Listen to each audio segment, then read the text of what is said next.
మోక్షప్రదములకు పుణ్యక్షేత్రముల వర్ణన కాల విశేషమునందు వివిధములైన నదులందు స్నానమాచరించటం వలన కలుగు ఉత్తమ ఫలనిర్దేశము తీర్థములందు పాపముల నుండి రక్షింపబడు హెచ్చరిక. సూతుడు పలికెను, విద్వాంసులారా, వివేకవంతులకు మహర్షులారా, మోక్షదాయకమగు శివక్షేత్రములను వర్ణించెదను వినుడు. దాని తరువాత లోక రక్షణార్థము శివ సంబంధమైన ఆగమములను వర్ణించెదను. పర్వతములు, వనములు, కాననములతో కూడిన ఈ భూమి 50 కోట్ల యోజనముల విస్తారమును కలిగి ఉన్నది. భగవంతుడకు శివుని ఆజ్ఞచే పృథివీ సకల జగత్తును ధరించి ఉన్నది.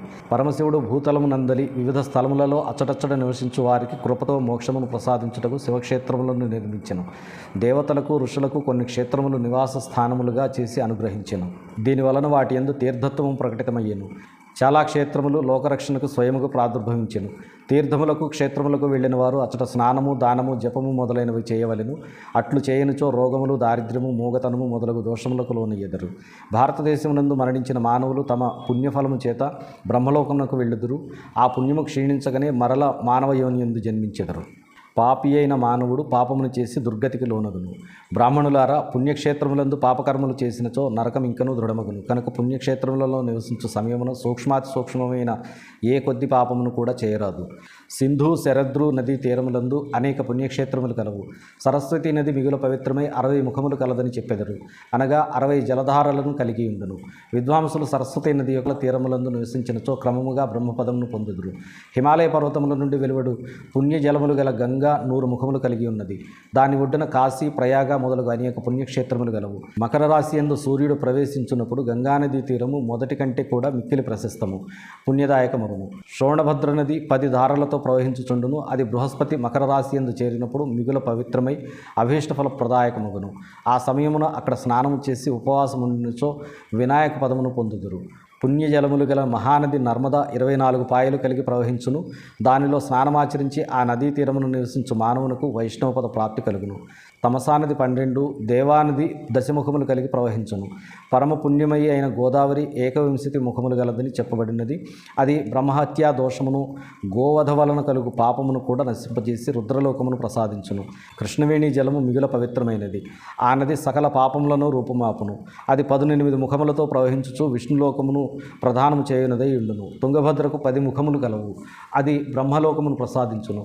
పుణ్య సలిలయగు సువర్ణముఖి 9 ముఖములు కలది అయి ప్రవహించును. బ్రహ్మలోకము నుండి తిరిగి వచ్చిన జీవులు ఆ నదీ తీరమున జన్మించెదరు. సరస్వతి నది, పంపా సరోవరము, కన్యాకుమారి, అంతరీపము, శుభకరమైన శ్వేతనది ఇవన్నీ పుణ్యక్షేత్రములు. ఈ నదీ తీరములందు నివసించినచో ఇంద్రలోక ప్రాప్తి కలుగును. సహ్యపర్వతము నుండి వెలువడిన మహానది కావేరి మిగుల పుణ్యప్రదయగును. దీనికి 27 ముఖములు కలవని చెప్పుదురు. ఇది కోరిన సకల కోరికలను తీర్చును. ఈ నదీ తీరములు స్వర్గలోకమును ప్రాప్తింపచేయును. బ్రహ్మ విష్ణు పదములు నసుకును. కావేరీ నదీ తటములు శివక్షేత్రముల ఆధీనములై ఉండును.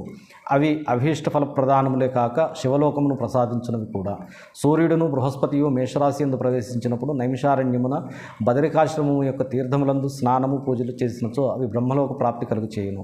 సూర్యుడు సింహ, కటక రాశులందు సంక్రమణము చేయునప్పుడు సింధు నది యందు చేసిన స్నానము, కేదార తీర్థమునందలి జలపానము, స్నానము జ్ఞానప్రదములని అంగీకరింపబడెను. బృహస్పతి సింహరాశి యందు ఉండినప్పుడు సింహక్రమణముతో కూడిన భాద్రపద మాసమునందు గోదావరి నదిలో స్నానమాచరించవలెను. అది శివలోకమునసుగునని పూర్వము స్వయముగా పరమశివుడే పలికెను. సూర్యభగవానుడు బృహస్పతి కన్యారాశి యందున్నప్పుడు యమున, శోణభద్ర నదులలో స్నానమాచరింపవలెను. ఆ స్నానము ధర్మరాజు మరియు విఘ్నేశ్వర లోకములందు గొప్ప గొప్ప సుఖభోగములను ప్రసాదించునని మహర్షులు వచించెదరు. సూర్యుడు బృహస్పతి తులారాశి యందు ఉన్నప్పుడు కావేరీ నది యందు స్నానము చేయవలెను. ఆ స్నానము పరమాత్ముడకు విష్ణు వచన మహిమ చేత సకల అభీష్ట వస్తువులను ప్రసాదించును. సూర్యుడు బృహస్పతి వృశ్చిక రాశి యందున్న మార్గశీర్ష మాసమునందు నర్మదలో స్నానము చేసినచో విష్ణులోకము ప్రాప్తించగలదు. సూర్యుడు బృహస్పతి ధనురాశి యందున్నప్పుడు సువర్ణముఖి నది యందు స్నానము శివలోకమసుగునని బ్రహ్మ చెప్పెను. సూర్యుడు బృహస్పతి మకర రాశి యందున్న మాఘమాసమునందు గంగా జలమునందు స్నానమునొప్పవలెను. ఆ స్నానము శివలోక ప్రాప్తిని కలుగజేయనని బ్రహ్మ పలికెను. శివలోకము తరువాత బ్రహ్మ విష్ణులోకములందు సుఖములను అనుభవించిన అనంతరము మానవుడు జ్ఞానమును పొందును. మాఘమాసమునందు సూర్యుడు కుంభరాశి యందున్నప్పుడు ఫాల్గుణ మాసమునందు గంగానదీ తీరమును చేసిన శ్రాద్ధము, పిండ ప్రదానము లేక తిలోదక దానమును తండ్రి తల్లి వంశములకు చెందిన అనేక తరముల పితరులను ఉద్ధరించునని అంగీకరింపబడినది. సూర్యుడు బృహస్పతి మీనరాశి యందు స్థితులైనప్పుడు కృష్ణవేణి నది యందు చే స్నానము మహర్షులు ప్రశంసించిరి. ఆయా మాసములందు పైన చెప్పిన తీర్థములలో చేయు స్నానము ఇంద్రపదమును ప్రాప్తింపచేయను. విద్వాంసులు గంగా లేక కావేరీ నదులను ఆశ్రయించి తీర్థవాసము చేసినచో అప్పటికప్పుడు పాపములన్నీ నిశ్చితంగా నిర్మూలింపబడను. రుద్రలోకమును ప్రసాదించు క్షేత్రములు అనేకములు కలవు. తామ్రపర్ణి, వేగవతి ఈ నదులు బ్రహ్మలోక ప్రాప్తి రూపమైన ఫలమునొసగును. ఈ రెండు నదీ తీరములందు స్వర్గప్రదములకు ఎన్నియో క్షేత్రములు కలవు. ఈ రెండింటి మధ్య అనేక పుణ్యప్రదములకు క్షేత్రములు కలవు. అచ్చట నివసించు పండితులు గొప్ప ఫలమును పొందుదురు. సదాచారము, ఉత్తమమైన వృత్తి, సద్భావనలతో మనస్సునందు దయాభావమును కలిగి పండితులు తీర్థమునందు నివసించవలెను. లేనిచో ఆ ఫలము లభించదు.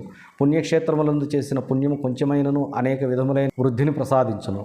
అచ్చట చేసిన స్వల్ప పాపము కూడా పెద్దదిగా పరిణమించును. పుణ్యక్షేత్రమును నివసించి జీవితమును గడపవలయునని నిశ్చయించుకొనినా అది పుణ్య సంకల్పమగును. దానివలన ముందటి పాపములన్నీ అప్పటికప్పుడు నశించును. ఆ పుణ్యము ఐశ్వర్యదాయకమని కూడా చెప్పబడినది. బ్రాహ్మణులారా, తీర్థవాసమునందు చేసిన పుణ్యము శారీరక, వాచిక, మానసిక సకల పాపములను నశింపజేయును. తీర్థములందు చేసిన మానసిక పాపము వజ్రలేపమగును. అది అనేక కల్పముల వరకు వెంటాడుచునే ఉండును. అట్టి పాపము కేవలము ధ్యానము చేతనే నశించును, మిగతా వాటి చేత నశింపదు. వాచిక పాపము జపము చేతను, శారీరక పాపము శరీరమును సృష్టింపచే కఠిన తపస్సు చేత నశించును. కనుక సుఖమును గోరు పురుషులు దేవతలను పూజించుచు, బ్రాహ్మణులకు దానమునరించుచు, పాపముల నుండి తమను రక్షించుకొనుచు తీర్థములందు నివసించవలెను.